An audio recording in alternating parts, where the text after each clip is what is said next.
Hi student, कैसे हैं आप। My name is Vidyasagar Shrivastava. देखो स्टूडेंट, हम लोग पढ़ रहे हैं क्लास फर्स्ट ईयर और आज हम लोग फिजिक्स स्टार्ट करेंगे। इसके पहले हमने मैथमेटिकल टूल्स आपको बताया, ठीक है। और आज हम लोग लेकर आए हैं फिजिक्स का टॉपिक फिजिकल वर्ड। पहली यूनिट हमारी होती है फिजिकल वर्ड एंड मेजरमेंट, तो इसमें हम लोग फिजिकल वर्ड लेकर के आए हैं, ठीक है। तो अब इसमें हम लोग सबसे पहले फिजिक्स देखेंगे स्टूडेंट कि फिजिक्स क्या होती है, ठीक है। और फिजिक्स की बहुत सारी डेफिनेशंस हैं, आप पढ़े भी होंगे बहुत सी, ठीक है। एक छोटी डेफिनेशन हम लोग यहाँ देखेंगे और फिर इसमें देखेंगे कि क्या क्या हम लोग इसमें स्टडी कर सकते हैं, ठीक है। और बहुत सी चीज़ें टॉपिक आप पढ़े भी होंगे फिजिक्स का, ठीक है। तो physics is the branch of science, ठीक है। Physics is the branch of science which deals with study of nature and natural phenomena, ठीक है। भौतिक विज्ञान की वह शाखा है जिसके अंतर्गत हम प्रकृति और प्राकृतिक घटनाओं का अध्ययन करते हैं। आप ध्यान दीजिए, यहाँ से प्रकृति से संबंधित क्या हुआ, तो प्रकृति से संबंधित जो हम लोग स्टडी करते हैं वो आप ग्रेविटेशन में जानते ही हैं कि हम लोग ग्रेविटेशन में देखते हैं कि अर्थ हमारी सन के चारों ओर चक्कर लगाती है, ठीक है।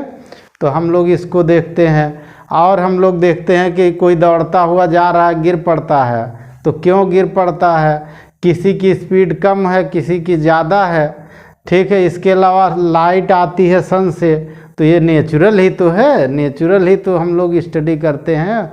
लाइट की हम लोग स्टडी करते हैं कि लाइट की स्पीड क्या है, लाइट का इफ़ेक्ट क्या है, लाइट से इमेज कैसी बनती है, ये सब हम लोग पढ़ते हैं ना। और हम लोग पढ़ते हैं इलेक्ट्रिक, मैग्नेटिक, ठीक है।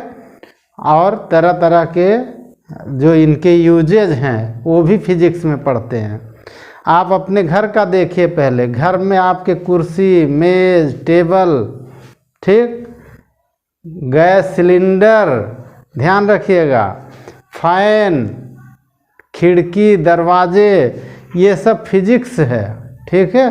रूम कैसा हो कि उसमें एयर आए, कितनी एयर होगी रूम में, इसकी भी हम लोग कैलकुलेशन फिजिक्स में कर लेते हैं, ठीक है। लोग इसीलिए कहते हैं कमरा ऊंचा बनाइए ताकि एयर का लेवल मेंटेन रहे, ये सब चीज़ें फिजिक्स से ही हैं, ठीक है। आप देखो स्टूडेंट, फिजिक्स में हम लोग जो मूल रूप से स्टडी करते हैं उसमें पहला तो हम लोग सबसे पहले 11th में जो स्टडी करेंगे वो हम लोगों का है मेजरमेंट, ठीक है।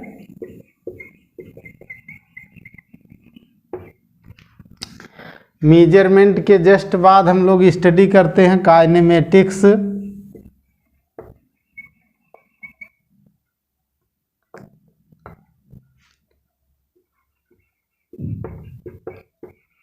ठीक।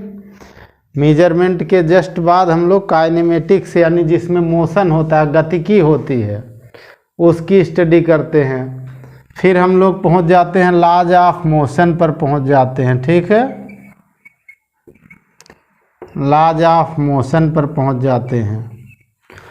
अब देखिए, लॉज ऑफ मोशन में तो हम लोग ग्रेविटेशन से लेकर सारी चीज़ें पढ़ सकते हैं, पर एक जगह सारी चीज़ नहीं पढ़ी जा सकती है, तो सब अलग अलग टॉपिक बनाए जाते हैं।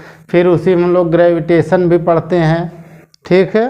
ग्रेविटेशन पढ़ते हैं, रोटेशनल मोशन पढ़ते हैं, इलास्टिसिटी पढ़ेंगे और सारे टॉपिक, हीट वगैरह पढ़ेंगे हम लोग, सरफेस टेंशन पढ़ेंगे। फिर हम लोग जा कर के हीट के बाद वेव आएगी हमारी और वेव पढ़ेंगे। तो इतना हम लोग फर्स्ट ईयर में पढ़ेंगे, ठीक है। लेकिन फिजिक्स के अंदर तो आप हाई स्कूल में पढ़ के आए होंगे, लाइट भी पढ़े होंगे, इलेक्ट्रिक भी, मैग्नेटिक भी, वो सब भी पढ़ा जाता है, पर वो सब हम लोग सेकेंड ईयर में पढ़ेंगे, ठीक है स्टूडेंट। अब देखो स्टूडेंट, हम लोग देखेंगे कि फादर ऑफ फिजिक्स किनको कहा जाता है, ठीक है। और इसमें 3 लोगों के नाम आते हैं, ठीक है। कितने लोगों के? 3 लोगों के।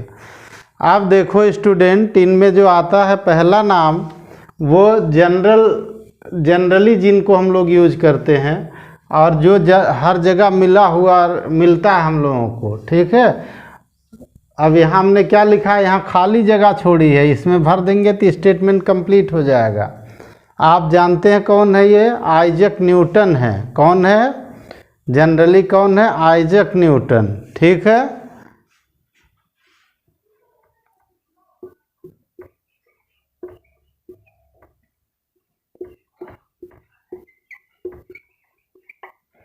यानी आइजैक न्यूटन हमारे फादर ऑफ फिजिक्स कहे जाते हैं, ठीक है। कौन कहा जाता है father of physics? Isaac Newton, ठीक है।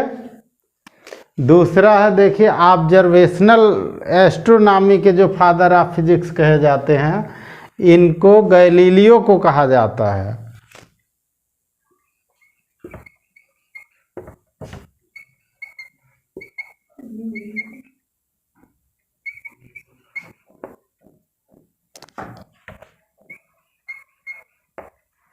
ठीक है। और इनका नाम, पूरा नाम है गैलीलियो गैलीली, ठीक है। ये ऑब्जर्वेशनल फादर ऑफ फिजिक्स कहे जाते हैं एस्ट्रोनॉमी के, ठीक है। आज भी इन्हीं का माइक्रोस्कोप और टेलीस्कोप का फार्मूला गैलीलियो का ही पढ़ा जाता है, ठीक है। और न्यूटन ने मोशन का फार्मूला दिया है, लॉज ऑफ मोशन दिया है। न्यूटन्स आपको हर चैप्टर में लगभग मिलते हैं, इन्होंने बहुत मेहनत की है फिजिक्स में। मॉडर्न फिजिक्स के जो फादर कहे जाते हैं वो अल्बर्ट आइंस्टीन है, ठीक है।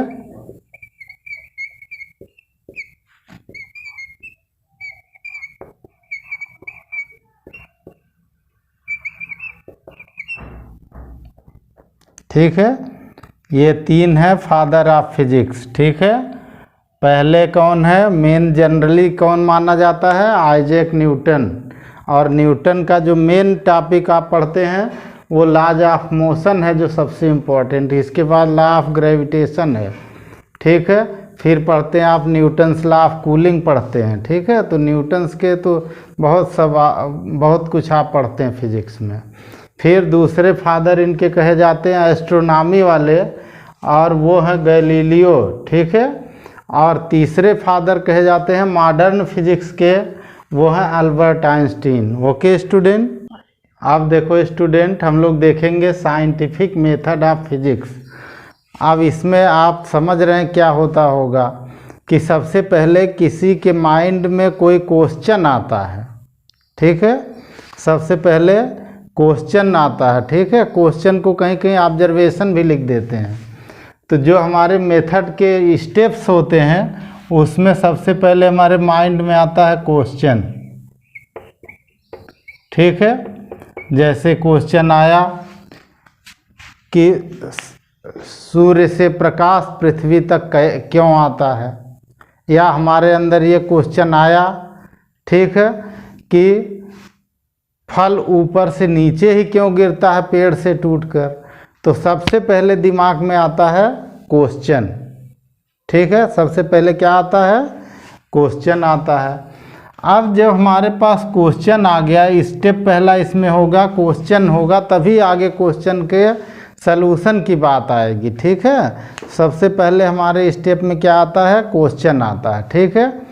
उसके बाद जब क्वेश्चन आ जाता है तो उस क्वेश्चन पर हम लोग कुछ वर्क करना शुरू करते हैं, और उस वर्क से, ठीक है, हमारे अंदर एक हाइपोथेसिस जन्म लेती है, हमारे अंदर एक विचार जन्म लेता है, ठीक है।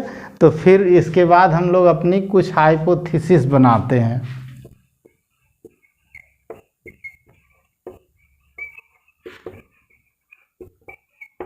ठीक है। ये दूसरा स्टेप होता है। अब जब हाइपोथेसिस हम लोग बना लेते हैं तो हम लोग उसके बाद क्या करते हैं, ठीक है।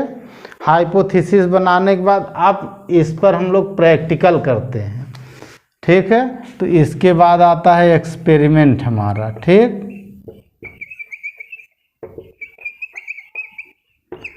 एक्सपेरिमेंट करते हैं, ठीक है। और एक्सपेरिमेंट करने के बाद जो कुछ हमें मिलता है एक्सपेरिमेंट में, हम उसको ऑब्जर्व करते हैं, नोट करते हैं, ठीक है। तो ऑब्जर्व करते हैं यानी इसके बाद हम लोग लगाते हैं ऑब्जर्वेशन, ठीक।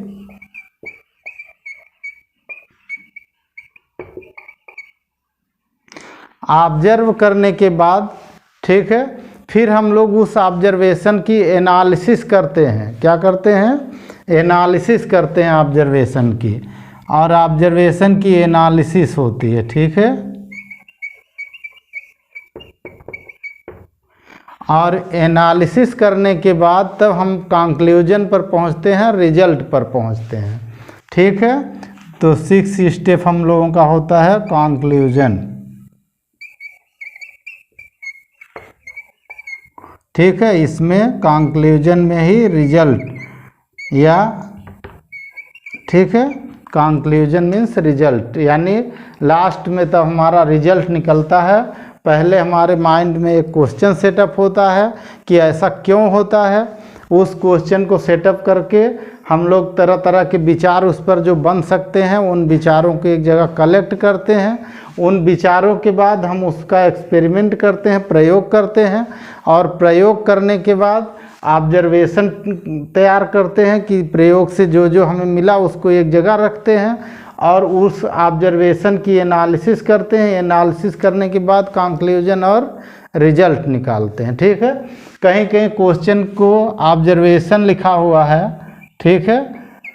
तो ये अपने अपने राइटर्स की बातें हैं, ठीक है। हम इसको यहाँ, हमें नहीं लगता कि इसको यहाँ लिखा जाना चाहिए, पर कहीं कहीं ऐसा लिखा हुआ है कि क्वेश्चन के साथ ऑब्जर्वेशन है। ऑब्जर्वेशन का स्टेप यहाँ आ रहा है, एक्सपेरिमेंट के जस्ट बाद ऑब्जर्वेशन होगा।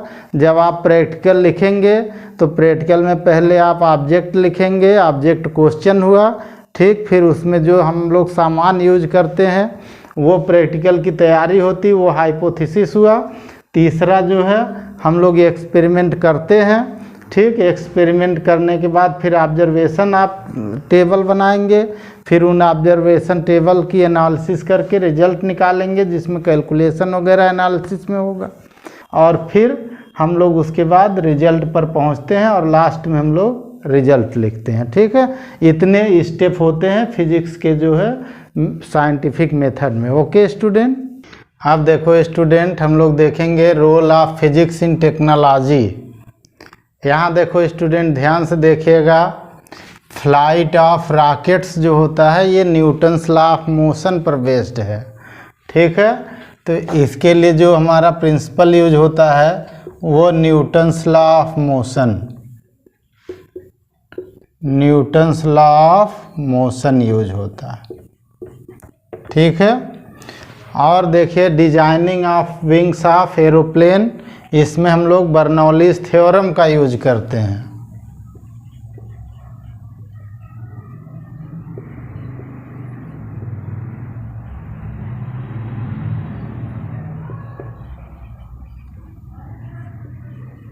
ठीक। यानी जो एरोप्लेन के विंग्स की डिजाइन होती है वो बर्नौलीज थ्योरम पर होती है। अब देखिए इलेक्ट्रिक बल्ब है, इलेक्ट्रिक ट्यूब है, इनमें क्या होता है, conversion of electric energy into light होती है। इनमें जो यूज होता है वो conversion of electric energy into light होता है, ठीक है।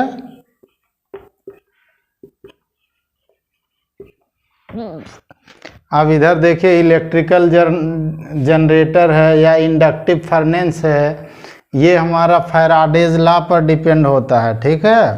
फैराडेज लॉ,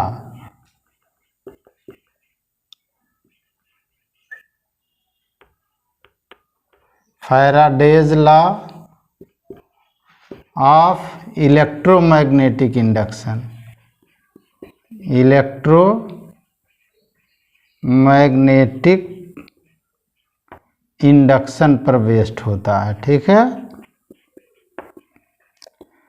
और देखो न्यूक्लियर रिएक्टर, ठीक है, जिसमें इलेक्ट्रिकल एनर्जी प्रोड्यूस होती है। न्यूक्लियर रिएक्टर जो हमारा होता है और न्यूक्लियर फ्यूजन पर बेस्ड होता है, ठीक है।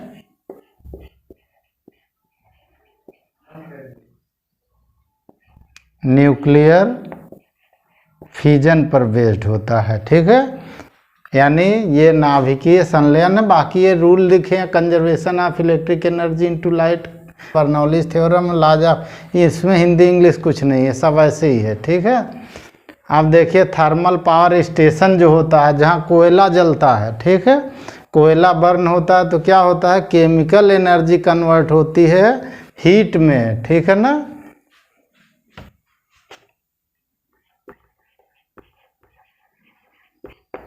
Conversion of chemical energy into heat.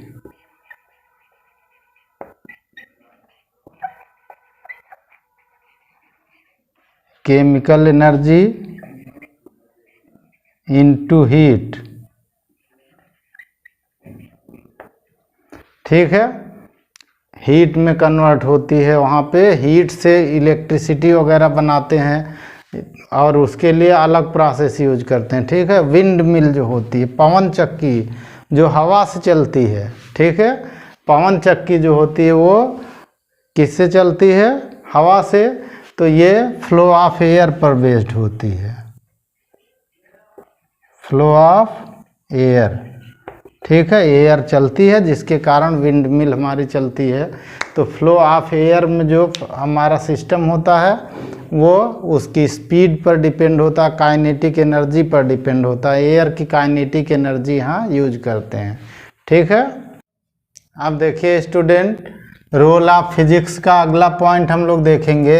अब देखिए रेडियो है। ठीक है, रेडियो में क्या होता है, इलेक्ट्रोमैग्नेटिक वेव यूज होती है। टेलीविज़न में क्या होता है, इलेक्ट्रोमैग्नेटिक वेव यूज होती है। वायरलेस कम्युनिकेशन में क्या होता है, इलेक्ट्रोमैग्नेटिक वेव यूज होती है। ठीक है, और एक्सरे मशीन जो होती है उसमें भी इलेक्ट्रोमैग्नेटिक वेव यूज होती है। तो ये सब बेस्ड है इलेक्ट्रोमैग्नेटिक वेव पर डिपेंड है ये सब। ठीक है, इलेक्ट्रोमैग्नेटिक वेव,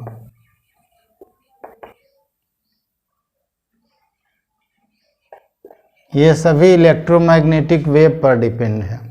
इसके अलावा देखो, यहाँ देखो जियो स्टेशनरी सेटेलाइट होती है।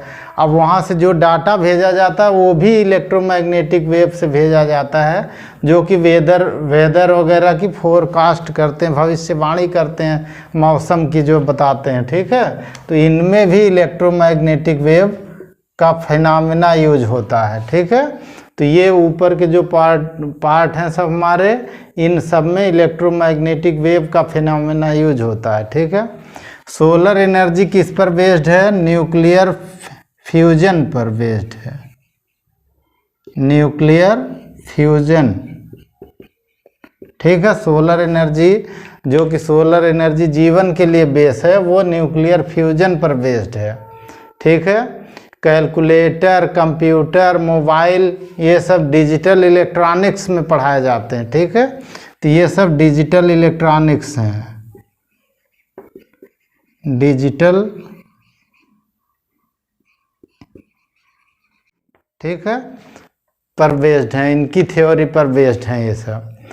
टाइडल एनर्जी, टाइड जो आती है, देखिए टाइड कहाँ आती है, सी में आता, पानी ऊपर उठता है फिर डाउन होता है, तो ये ग्रेविटेशनल फोर्स होता है। ठीक है, ये ग्रेविटेशनल फोर्स किसके बीच में होता है, अर्थ और सन के या अर्थ और मून के।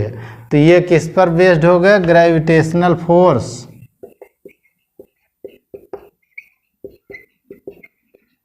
Gravitational force.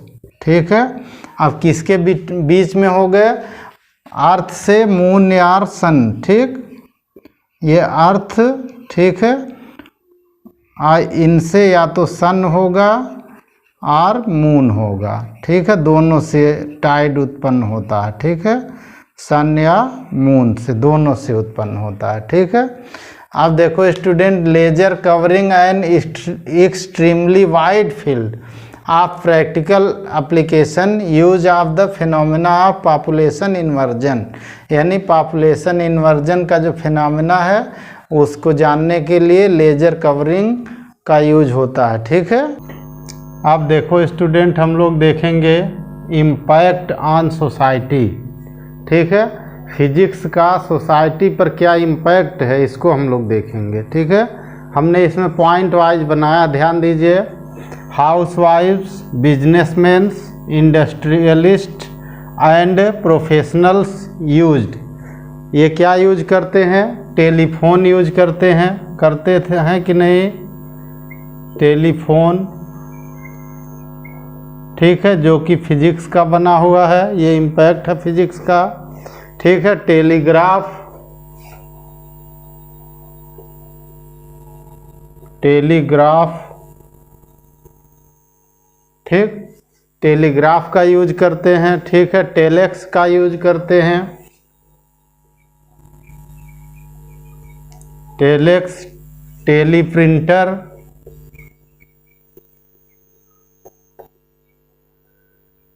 ठीक है, इन सब का यूज करते हैं। और नए में जो आया है वो फैक्स और मोबाइल है। ठीक है, फैक्स, मोबाइल, ठीक है, ये सभी लोग इनका यूज करते हैं। ध्यान दीजिएगा, ये फिजिक्स में बने हुए हैं। ठीक है, इनका सोसाइटी पर इफेक्ट है। देखिए कि सोसाइटी के लोग फिजिक्स के बने हुए इन सामानों का बहुत यूज करते हैं। फिर देखिए दूसरा पॉइंट हमने डाला है, connected all part of the word. Word के ऑल पार्ट को कनेक्ट करने में, जैसे देखिए रेडियो पर न्यूज आता है कि नहीं आता? तो ब्रिटेन का, फ्रांस का, कहीं का भी न्यूज आ जाता है, वर्ड का आ जाता है, तो कनेक्ट हो जाता है वर्ड। टेलीविज़न है हमारा, ठीक, टेलीविज़न है। इसके अलावा हमारा सेटेलाइट है, सेटेलाइट, ठीक है, सैटेलाइट,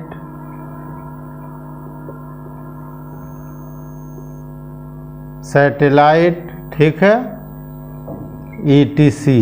ईटीसी इसलिए लिख दे रहा हूँ कि वर्ड को कनेक्टिविटी में फेसबुक, ट्विटर, व्हाट्सएप, ये सभी फिजिक्स के टर्म है। एक तरह से ये है आपके जो कम्युनिकेशन सिस्टम पर वर्क करते हैं। ठीक है, change the day to day life of the mankind, यानी आदमी की लाइफ को दिन प्रतिदिन बदलते जा रहे हैं। कौन बदल रहा है? कंप्यूटर बदल रहा है। इसमें सबसे पहला नाम उसका होगा, ठीक, कंप्यूटर। ठीक है, दूसरे पर होगा कैलकुलेटर और लेजर होंगे। ठीक है, कंप्यूटर्स भी आप लिख सकते हैं, कंप्यूटर्स, कैलकुलेटर्स,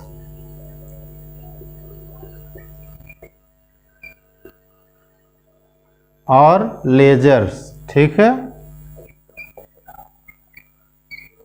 लेजर्स, ठीक है, ये डे बाय डे लाइफ को चेंज कर रहे हैं। ठीक है, लेजर्स।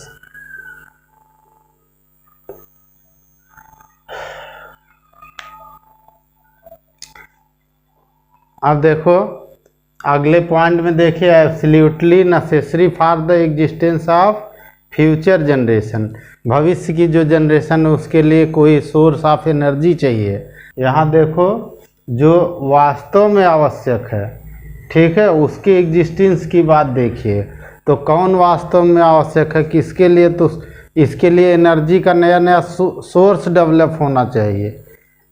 तो exploration of the new source of energy, exploration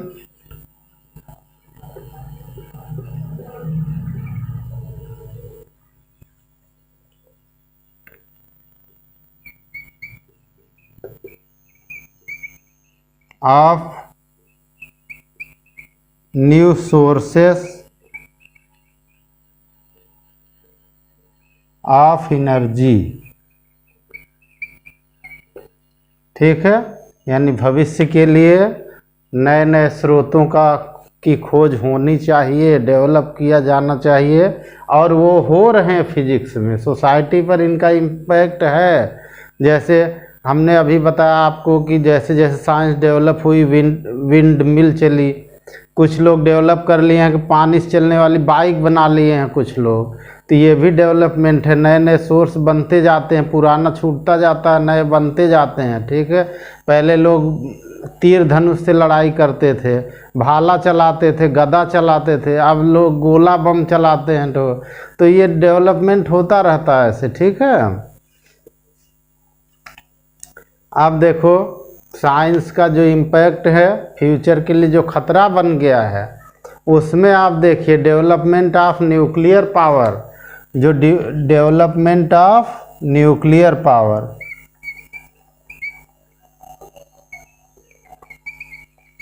development of nuclear power,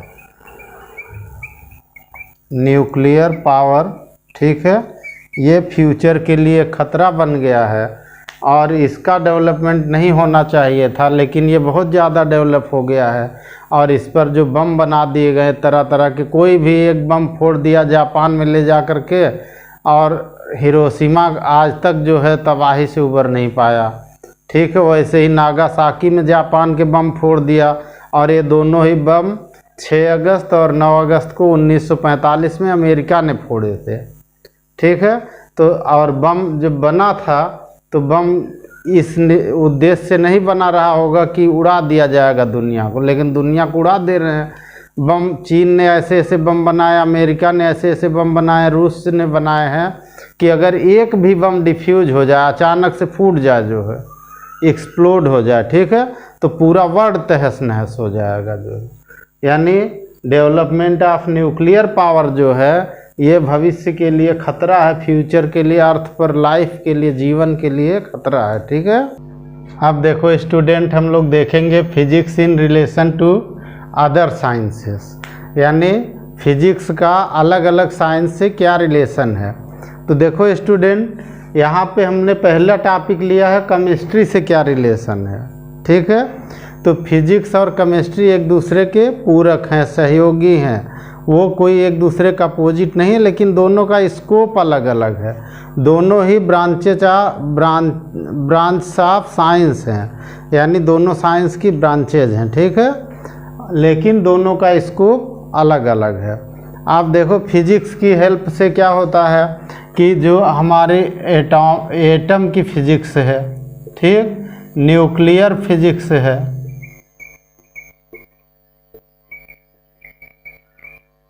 ठीक, और हमारी जो है एक्सरे डिफ्रैक्शन है,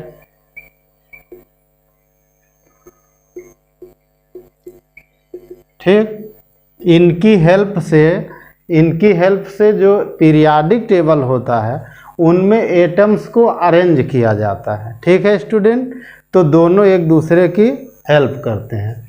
अब दूसरा हम लोग देखेंगे relation to the biological science. अब देखो स्टूडेंट, बायोलॉजिकल साइंस में देखो माइक्रोस्कोप फिजिक्स का होता है, ठीक है, तो बायोलॉजी और फिजिक्स दोनों के स्कोप अलग अलग हैं। ठीक है, लेकिन दोनों एक दूसरे के पूरक हैं, सहयोगी हैं। ठीक है, तीसरा देखिए एस्ट्रोनॉमी मतलब खगोलीय घटना की जांच पड़ताल करने, किसी ग्रह का पता लगाने दूर, या किसी बहुत दूर तारे, मिल्की वे वगैरह के बारे में जानने के लिए हमें चाहिए टेलीस्कोप। क्या चाहिए? टेलीस्कोप। और टेलीस्कोप बनाता कौन? फिजिक्स वाला बनाता है। इसका मतलब फिजिक्स वाले और ये भी दोनों एक दूसरे के पूरक हैं, कम्प्लीमेंट्री हैं। ठीक है, सहयोगी हैं, सप्लीमेंट्री भी कह सकते हैं, कम्प्लीमेंट्री भी कह सकते हैं। अच्छा, अब देखिए मैथमेटिक का रिलेशन हम लोग देखें तो आप तो जानते हैं कि मैथ के बिना फिजिक्स की कोई बात नहीं सोची जा सकती। मैथ के सारे फार्मूले फिजिक्स में यूज होते हैं, लेकिन स्कोप दोनों का अलग है। स्कोप अलग है, फिजिक्स का स्कोप अलग है, मैथ का स्कोप अलग है, लेकिन दोनों एक दूसरे के बिना नहीं चल पाते हैं। जैसे डायनेमिक्स के जो फार्मूले होते हैं वो फिजिक्स में उनकी सर्च किए जाते हैं और यूज होता है मैथमेटिक में। ठीक है, वैसे ही मैथ के सारे फार्मूले बहुत सारे, इंटीग्रेशन, डिफरेंशिएशन, ठीक है, वो यूज किए जाते हैं फिजिक्स में। ठीक है, ऐसे ही अदर साइंसेस जो भी हैं, आप कोई भी साइंस ले लीजिए, जैसे बॉटनी ले लीजिए। अब बॉटनी में पौधे ग्रोथ हो रही है, अब पौधे की ग्रोथ मेजर करने के लिए क्या चाहिए? फिजिक्स का ऑपरेटस चाहिए।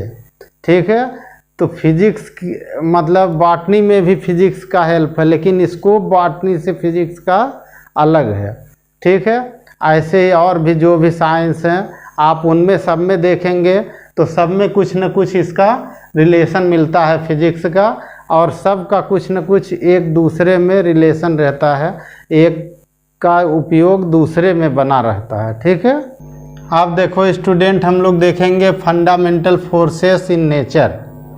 इसमें देखो स्टूडेंट, पहला हमने जो फोर्स लिया है वो ग्रेविटेशनल फोर्स है, और ये किन्हीं दो मास के बीच अप्लाई होता है। ठीक है, तो force between two masses is known as gravitational force. Formula इसका जो होता है वो न्यूटन्स लॉ ऑफ ग्रेविटेशन से होता है, G(m1m2) अपॉन r² होता है। ठीक है, और यह फोर्स जो है एक पार्टिकल ग्रेविटान से बनता है। ठीक है, आधुनिक जो इस समय की मान्यता ये है कि कोई भी फोर्स किन्हीं सूक्ष्म कणों के विनिमय से, एक्सचेंज से बनता है, तो ये ग्रेविटान के एक्सचेंज से, विनिमय से बनता है। ठीक है, दूसरा होता है इलेक्ट्रोमैग्नेटिक फोर्स। अब इसमें देखो स्टूडेंट, इलेक्ट्रोमैग्नेटिक फोर्स क्या है कि इसमें इलेक्ट्रिक और मैग्नेट की बात है। इस फोर्स में जो सबसे मेन फोर्स होता है वो कूलम्स लॉ का फोर्स होता है, वो है 1/4πε0K। ठीक है, Q1 Q2 अपॉन r² होता है। ठीक है, अब इस फोर्स में देखो क्या हुआ स्टूडेंट, ये फोर्स दो चार्ज के बीच अप्लाई हो रहा है। अब वो चार्ज मोशन में होंगे तब भी अप्लाई होगा, मोशन में नहीं होंगे तब भी अप्लाई होगा। इसके अलावा इसमें फोर्स लॉरेंज फोर्स लगता है, और किन्हीं दो पैरेलल वायर के बीच फोर्स लगता है। ये सभी फोर्स जो है अप्लाई होते हैं, अलग अलग जगह पे आप पढ़ेंगे। यहाँ पे हम केवल इनके बारे में थोड़ा थोड़ा बता रहे हैं कि इलेक्ट्रोमैग्नेटिक फोर्स जहाँ पर चार्ज होंगे या मैग्नेट होगा वहाँ पर अप्लाई होगा, और ग्रेविटेशनल फोर्स जो है जहाँ पर मास होगा, ठीक है, दो मास के बीच अप्लाई होगा। तो बिना मास का तो कोई पार्टिकल है नहीं, यानी हर पार्टिकल के बीच क्या लगेगा? Gravitational force. लेकिन इलेक्ट्रोमैग्नेटिक फोर्स सबके बीच नहीं लगेगा, जहाँ चार्ज होगा वहीं लगेगा। ठीक है, अब यहाँ देखो स्टूडेंट, एक चीज़ और देखने वाली है कि ये दोनों 1/r² के डायरेक्टली प्रोपोर्शनल हैं। देखिए, यह प्रोपोर्शनल टू 1/r²। ठीक है, तो इन दोनों को इनवर्स स्क्वायर लॉ भी कहते हैं, इनवर्स स्क्वायर लॉ भी कहते हैं। ठीक है, आप इनके अलावा भी बहुत सारे लॉरेंज फोर्स पढ़ेंगे, इसमें दो पैरेलल वायर के बीच फोर्स पढ़ेंगे, वो अलग अलग चैप्टर में आएगा, सब यहाँ हमें एक्सप्लेन करने की ज़रूरत नहीं है। इसके अलावा स्ट्रांग न्यूक्लियर फोर्स हमारा है। ठीक है, जो हमारा स्ट्रांग न्यूक्लियर फोर्स है वो क्या होता है? देखो स्टूडेंट, जो न्यूक्लियस के बीच न्यूक्लियस के अंदर जो प्रोटॉन और न्यूट्रॉन होते हैं उनको आपस में कलेक्ट करके रखता है, और जो जहाँ पे एक पाई मेसान होते हैं, पाई प्लस, ठीक है, पाई 0 और पाई माइनस, पाई मेसान होते हैं। जहाँ पर ये मेसान होते हैं वहाँ पे स्ट्रांग फोर्स होता है। यानी स्ट्रांग फोर्स क्या होता है कि न्यूक्लियस के अंदर जो भी हमारे पार्टिकल्स हैं, चाहे प्रोटॉन है न्यूट्रॉन है, उनको एक दूसरे के बीच फोर्स ऑफ अट्रैक्शन होता है, और ये इन दोनों ही फोर्सों से बहुत स्ट्रांग होता है। और ये जो प्रोड्यूस होता है वो मेसानों के विनिमय से प्रोड्यूस होता है, मेसानों के एक्सचेंज से। ये पाई मेसान, और देखिए पाई मेसान है प्लस का, माइनस का, पाई 0, ये उसी में इधर उधर करते रहते हैं, इनका विनिमय होता रहता है, एक्सचेंज होता रहता है, जिससे स्ट्रांग न्यूक्लियर फोर्स प्रोड्यूस होता है। ठीक है, अब देखो स्टूडेंट, जो वीक न्यूक्लियर फोर्सेस होते हैं वो बड़े न्यूक्लियस में अप्लाई होते हैं, ठीक है। जैसे यूरेनियम 235 है, ठीक है, 92 है, ठीक है। अब ये रेडियो एक्टिव है और इससे अल्फ़ा पार्टिकल निकलते रहते हैं, बीटा पार्टिकल निकलते रहते हैं, गामा पार्टिकल निकलते रहते हैं। ये अपने से इसके अंदर से निकलते रहते हैं, ठीक है। इसका मतलब इसके अंदर बहुत ही वीक न्यूक्लियर फोर्स है, अपने आप निकलते रहते हैं इसमें से। इससे ये पता चलता है स्टूडेंट कि जो वीक न्यूक्लियर फोर्स है उसमें ये मेसानों का विनिमय उस तरह नहीं है, ठीक है। इसमें बोसान का विनिमय होता है, ठीक है। इनमें बोसान का विनिमय होता है, जैसे इनमें मेसान का होता है, इनमें बोसान का विनिमय होता है। और उनके विनिमय से ये फोर्स वीक फोर्स प्रोड्यूस होता है, ठीक है। तो 4 तरह के फोर्स न्यूक्लियर आपको मिलेंगे। और ये जो होता है इलेक्ट्रोमैग्नेटिक फोर्स होता है, ये फोटान का विनिमय इसमें होता है। E = h, जो फोटान की एनर्जी होती है, E = h, उनका विनिमय होता है इनमें, उनका एक्सचेंज होता रहता है, जिसके कारण ये फोर्स प्रोड्यूस होता है। तो ऊपर वाले में ग्रेविटान, इसमें फोटान, इसमें मेसान और इसमें बोसान, ये 4 एनर्जी विनिमय करने वाले पार्टिकल होते हैं। इन्हीं से स्मॉल पार्टिकल होते हैं, इन्हीं से ये फोर्स प्रोड्यूस भी होते हैं, ठीक है। देखो स्टूडेंट, अभी हमने आपको 4 फोर्स के बारे में बताया, 4 तरह के, ठीक है। वो 4 तरह के फोर्स, उसमें जो न्यूक्लियर फोर्सेस होते हैं वो शॉर्ट रेंज होते हैं, ठीक है। लेकिन जो इलेक्ट्रोमैग्नेटिक या ग्रेविटेशनल फोर्स होते हैं वो दूर दूर तक अप्लाई हो जाते हैं, ठीक है। जैसे ऊपर से कोई भी चीज़ पृथ्वी पर गिरती है तो बहुत अधिक डिस्टेंस तक रहती तब भी गिर जाती है, ठीक है। तो ये इनकी रेंज, लेकिन इन फोर्सेस के बारे में आगे अलग अलग चैप्टरों में आप पढ़ेंगे, इसलिए हमने यहाँ बहुत ज़्यादा उनको एक्सप्लेन करना उचित नहीं समझा। अब यहाँ देखो, नेचर ऑफ फिजिकल लॉज हम लोग देखेंगे, नेचर ऑफ फिजिकल लॉज। अब इसमें देखो स्टूडेंट, जो हमारे नेचर हैं, फिजिक्स के नियम हैं, वो नियम किसी बल के द्वारा कंट्रोल्ड होते हैं। कोई भी लॉ, जहाँ भी लॉ फिजिक्स का लगता है उसमें कोई न कोई बल अप्लाई होता है, ठीक है। और इस बेस पर जो सबसे पहला कंजर्वेशन होता है वो कंजर्वेशन ऑफ मोमेंटम होता है, कंजर्वेशन ऑफ मोमेंटम, ठीक। यानी फिजिक्स में जो लॉ अप्लाई होते हैं उन लॉ में भी एक ये लॉ है conservation of momentum, law of conservation of momentum. इसका मतलब कुछ चीज़ें फिजिक्स में कंजर्व होती हैं और वो किसी फोर्स के अधीन होती हैं, किसी बल के नियंत्रण में होती हैं। तो जो बल के नियंत्रण में होती हैं, जहाँ पे कंजर्वेशन होता है, उनमें जो भी कंजर्वेशन होता है मूल रूप से हम उनके बारे में देखेंगे। और जो राशियाँ कंजर्व नहीं है उनकी बात हम यहाँ नहीं करेंगे, ठीक है। तो जो कंजर्वेशन है वो है लॉ ऑफ कंजर्वेशन, ठीक है। और इसको कहते हैं law of conservation of momentum, ठीक है। यानी जो मोमेंटम का है कंजर्वेशन, इसमें क्या होता है कि एक्शन के पहले और एक्शन के बाद मोमेंटम कंजर्व रहता है, ठीक है।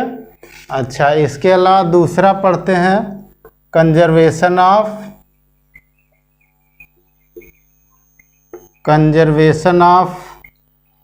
Angular momentum, angular momentum,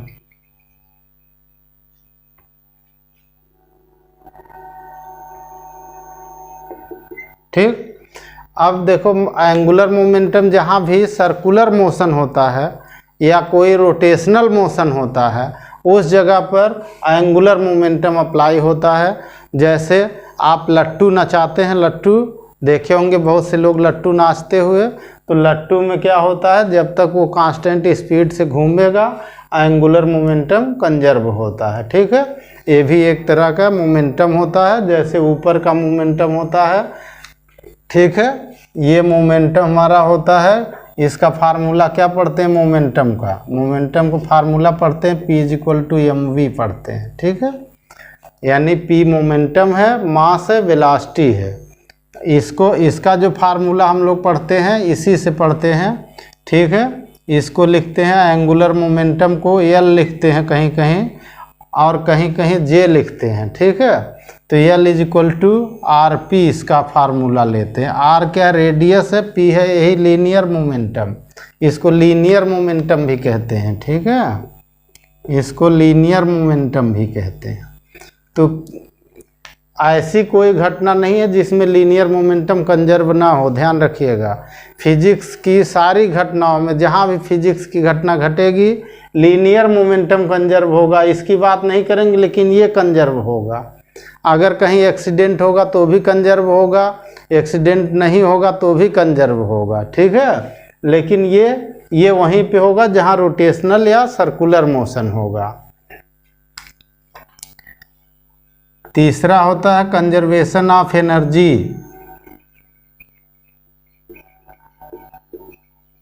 conservation of energy, ठीक है।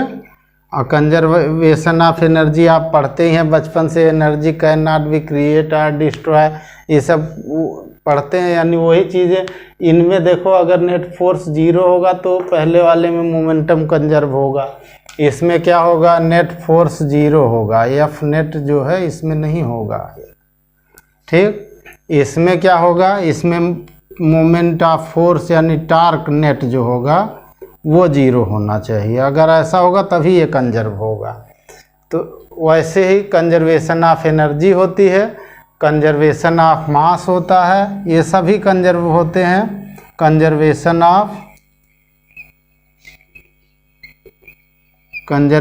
Of mass plus energy, mass plus energy.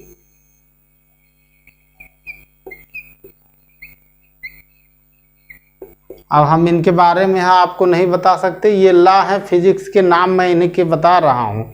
इनके बारे में अलग अलग चैप्टर में हम आपको बताएंगे, जो चैप्टर जहाँ आएगा ये सभी आप पढ़ेंगे, कोई ऐसा नहीं जो नहीं आप पढ़ेंगे जो है। अब इसमें जो कंजर्वेशन ऑफ एनर्जी हमने आपको बताया, इसमें मैकेनिकल एनर्जी का कंजर्वेशन होगा, ठीक है, केवल एनर्जी का कंजर्वेशन होगा, और ये जो मास प्लस एनर्जी का कंजर्वेशन होगा इसमें तो आइंस्टीन का फार्मूला अप्लाई करते हैं, E = mc², ठीक है, उसके बेस पर इसको एक्सप्लेन करते हैं। अच्छा, मास भी कंजर्व होता है, ठीक है, लेकिन अभी न्यूक्लियर एनर्जी में जब हम लोग पढ़ते हैं तो हमें यही फार्मूला अप्लाई करना पड़ता है। वहाँ जो प्रोडक्ट का मास कुछ कम हो जाता है वो एनर्जी में कन्वर्ट हो जाता है। इसका मतलब इस फार्मूले से मास और एनर्जी का कंजर्वेशन ठीक है, केवल मास का कंजर्वेशन तब होगा जब कोई एनर्जी का फंक्शन नहीं होगा, ठीक है। अगर एनर्जी फंक्शन हुआ उसके अंदर, आइसोलेटेड सिस्टम के अंदर अगर एनर्जी का फंक्शन हुआ तो मास प्लस एनर्जी कंजर्वेशन होगा। अगर केवल एनर्जी की बात होगी तो केवल एनर्जी का कंजर्वेशन होगा, केवल मास की बात होगी तो केवल मास का कंजर्वेशन होगा। तो एक कंजर्वेशन केवल मास का भी आप लिख लीजिए, conservation of mass.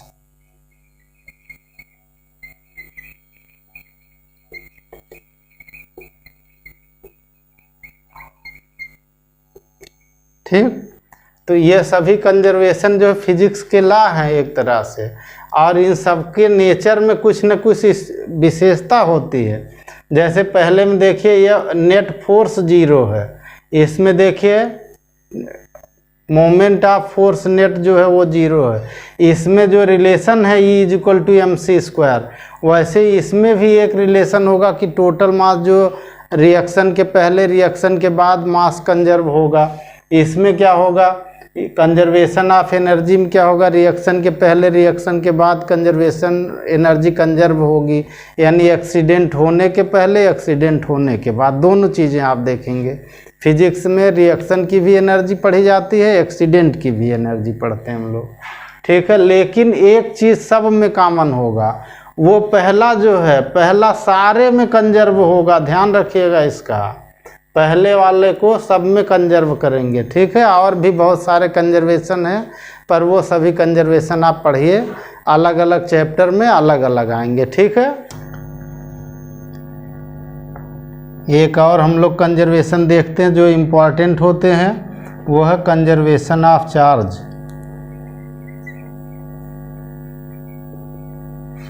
Conservation of charge, ठीक है। और ये सभी कंजर्वेशन हैं, सब अलग अलग जगह यूज होते हैं, यानी कुछ किसी भी आइसोलेटेड सिस्टम में जितना चार्ज एक्शन के बाद होगा उतना ही एक्शन के पहले होगा, यानी चार्ज भी कंजर्व होगा, मास भी कंजर्व होगा, चार्ज भी कंजर्व होगा, ठीक है, एनर्जी भी कंजर्व होगी, लेकिन सब अलग अलग जगह होंगे। कुछ ऐसे फंक्शन आते हैं जिनमें मास कंजर्व होता है लेकिन एनर्जी कंजर्व नहीं होती है, ठीक है। तो ऐसी कंडीशन को हम लोग इनइलास्टिक कोलिजन कहते हैं, वो भी आप पढ़ेंगे अलग अलग चैप्टर में। तो सारे ये कंजर्वेशन अलग अलग चैप्टरों में पढ़े जाते हैं, ये सभी फिजिक्स के लॉ हैं, पर इनकी अपनी एक विशेष कंडीशन होगी, और वो कंडीशन सब अलग अलग आप पढ़ेंगे, अलग अलग चैप्टर जहाँ आएंगे वहाँ पढ़िएगा, ठीक है। अब देखो स्टूडेंट, हम लोग पढ़ेंगे स्कोप ऑफ फिजिक्स। फिजिक्स का स्कोप क्या है? तो देखो स्टूडेंट, फिजिक्स जो है वो छोटे से छोटे यानी एटम, न्यूक्लियस की स्टडी तो करता ही है, इसके अलावा बड़े से बड़े यानी सूरज, चाँद, तारे तक का जो है अध्ययन करते हैं हम लोग। खगोल में होने वाली घटनाओं का अध्ययन करते हैं फिजिक्स में, ठीक है। तो जब फिजिक्स में सूक्ष्म और स्थूल दोनों तरह की स्टडी होती है, तो फिजिक्स के स्कोप को भी हम दो भागों में डिवाइड कर सकते हैं, और इसका एक पार्ट हम यहाँ ले सकते हैं जिसको हम कह सकते हैं माइक्रोस्कोपिक, ठीक, और दूसरा पार्ट इसका हम ले सकते हैं माइक्रोस्कोपिक।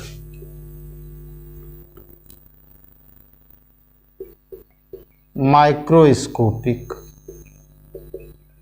ठीक। अब देखो, जो माइक्रोस्कोपिक होती है इसकी फिजिक्स को हम लोग क्लासिकल फिजिक्स कहते हैं। क्लासिकल फिजिक्स, इन्हीं सब में फिजिक्स का स्कोप है, और इसको हम लोग कहते हैं क्वांटम फिजिक्स।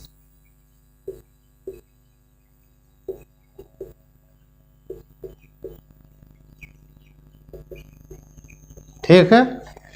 अब इसमें जो हम लोग इधर देखते हैं स्टूडेंट, इसके हम लोग जो जो पार्ट ले सकते हैं उनमें देखिए, इनमें पहला होता है मैकेनिक्स। क्या होता है? मैकेनिक्स होता है, ठीक है। दूसरा इसमें हम लोग पढ़ते हैं थर्मोडायनेमिक्स।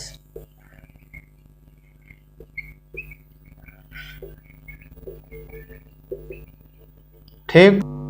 तीसरा हम लोग पढ़ते हैं ऑप्टिक्स, यानी इसको लाइट भी कहते हैं, ठीक है।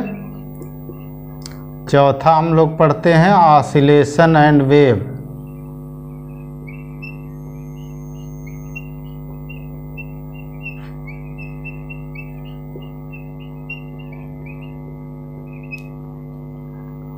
पांचवा हम लोग पढ़ते हैं इलेक्ट्रोडायनेमिक्स।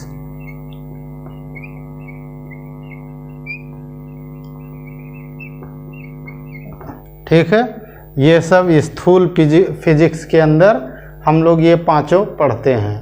अब माइक्रोस्कोपिक यानी क्वांटम फिजिक्स के अंदर हम लोग पढ़ते हैं, इसमें हम लोग पहला तो पढ़ते हैं फोटो इलेक्ट्रिक इफेक्ट।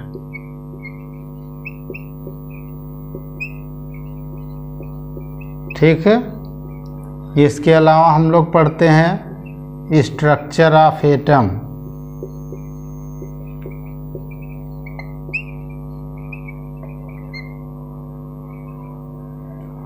तीसरा इसमें हम लोग पढ़ते हैं न्यूक्लियर फिजिक्स।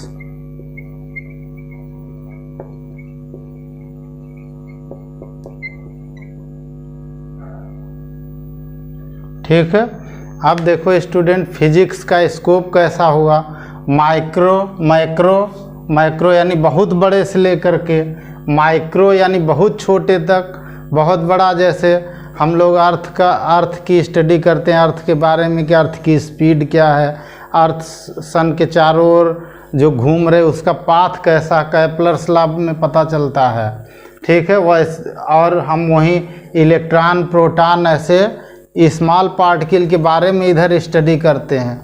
इसका मतलब ये हुआ कि फिजिक्स का स्कोप बहुत व्यापक है, बहुत बड़ा है, ठीक है। इसको जो है ऐसे बांधना एक पॉइंट के अंदर पॉसिबल नहीं है। अब यहाँ देखो स्टूडेंट, ये जो हमने ब्रांचेज लिखी एक तरह से, मैकेनिक्स, थर्मोडायनेमिक्स, ऑप्टिक्स, ये सब जहाँ आप डिफ़ाइन करेंगे अलग अलग चैप्टर में आएंगे, जो जहाँ आएगा वहाँ डिफ़ाइन होगा। यहाँ सबको एक साथ डिफ़ाइन करने का मतलब होगा किताब बना देना, ठीक है। तो इन्हें हम आपको बता नहीं रहे हैं, केवल हम ये बता रहे हैं कि ये इधर के जो स्थूल हैं यानी माइक्रोस्कोपिक हैं, और इधर के जो हैं वो माइक्रोस्कोपिक हैं। Okay student. अब देखो स्टूडेंट, एक्साइटमेंट्स ऑफ फिजिक्स। अब इसमें देखो स्टूडेंट, फैराडे का लॉज आपने सुना होगा, Faraday law of electromagnetic induction, ठीक है।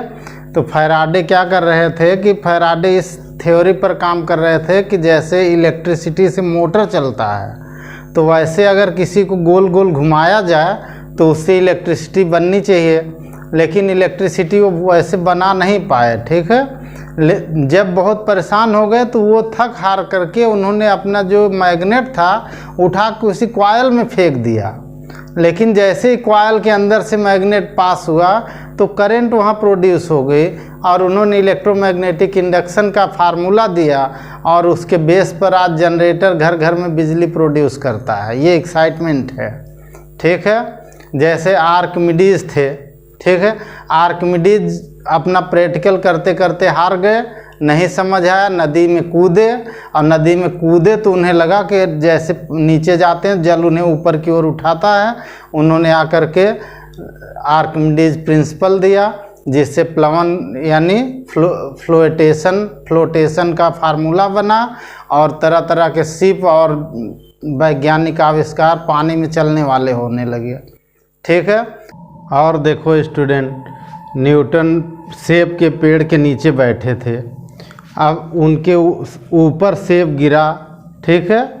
सेब कहाँ गिरा? न्यूटन के सर पे गिरा।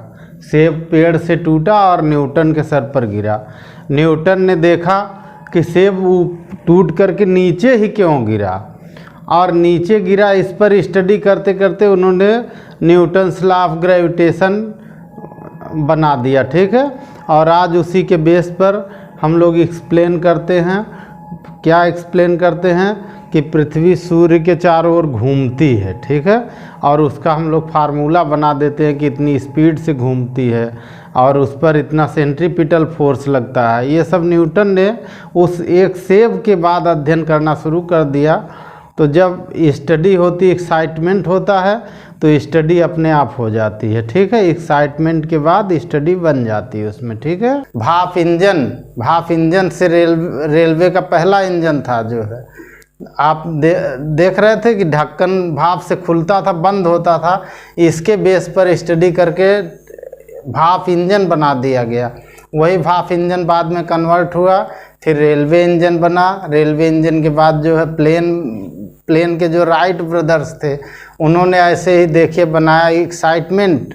ये सब एक्साइटमेंट है, यानी फिजिक्स में नॉन लिविंग थिंग्स की स्टडी होती है, और वो स्टडी जो है एक्साइटमेंट पर बेस्ड होती है। जब कोई नई चीज़ आप देखते हैं, ऐसा आ गया, तो जैसे आपने देखा दो चार्ज एक दूसरे को रिपल कर देते हैं, तो दो चार्ज रिपल क्यों करते हैं उस पर स्टडी हो जाती है, और फिजिक्स में कुछ न कुछ हो जाता है। पहले मैग्नेट से जो लोग खेल दिखाते थे, जो जादू वाले घूमते थे, तो मैग्नेट से खेल दिखाते थे, ऐसे लोहे को उठा लेते थे और कहते देखो हमने मंत्र पढ़ दिया और लोहा उठ गया। बाद में लोगों को पता चला नहीं, ये मैग्नेट की प्रॉपर्टी है। फिजिक्स की स्टडी हुई और मैग्नेट से तमाम आविष्कार हो गए। तो ऐसे फिजिक्स में आविष्कार होते रहते हैं, इसमें एक्साइटमेंट बनते रहते हैं, ठीक है। अब देखो स्टूडेंट, आगे कुछ हम आपको बता रहे हैं कि कुछ महत्वपूर्ण खोज इन्वेंशन फिजिक्स की जो है वो आपके आगे लिखी हुई है, आप उसकी स्टडी करिएगा। Okay student.